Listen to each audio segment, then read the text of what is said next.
السلام علیکم، آپ دیکھ رہے ہیں کے M B T V international.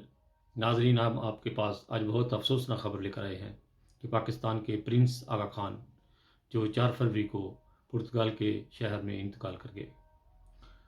Prince آغا خان یہ آغا خان کمیونٹی کے روحانی پیشوا تھے اور پاکستان اور ایشیا کے امیر ترین جو لوگ ہیں ان میں یہ شمار ہوتے تھے۔ آغا خان کمیونٹی میں پرنس آغا خان کریم آغا خان نے پاکستان میں 2 دفعہ نشان حیدر بھی ان کو دیے گئے پاکستان میں، اور پاکستان میں ان کی کافی جدوجہد تھی پاکستان کی ترقی میں، اور آغا خان کمیونٹی کے کیونکہ پیشوا تھے ان کے لیے تو بہت افسوسناک خبر ہے یہ۔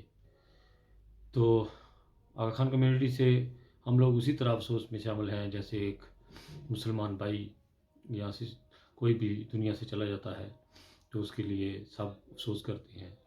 تو کل نفس ذائقۃ الموت، ہر آدمی نے ایک دن مرنا ہے، تو انا للہ و انا الیہ راجعون۔ ہماری دعا ہے کہ اللہ تعالیٰ ہر جو دنیا سے جانے والا ہے اللہ تعالیٰ اس کو بخشے، اس کی لیے آسانیاں پیدا کرے، اور جو دنیا میں رہ گئے ہیں ان کو سیدھے راستے پر لے کر آئے لامیہ۔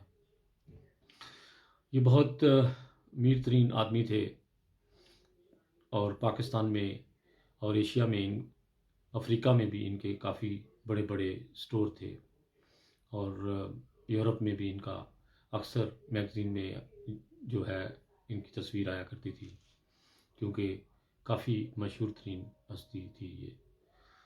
تو ہر آدمی نے ایک دن دنیا سے جانا ہے، اس لیے ہر آدمی کو یہ سوچنا چاہیے کہ ہم نے ایک دن دنیا سے جانا ہے تو اچھے کام کرنے چاہیے کہ دنیا سے جانے کے بعد بھی لوگ آپ کو اسی طرح یاد کریں، زندہ رکھیں اور یاد رکھیں۔ اسی کے ساتھ خالد بٹی کو اجازت دیجیے گا۔ انسانیت زندہ باد۔ اوکے جی، خدا حافظ۔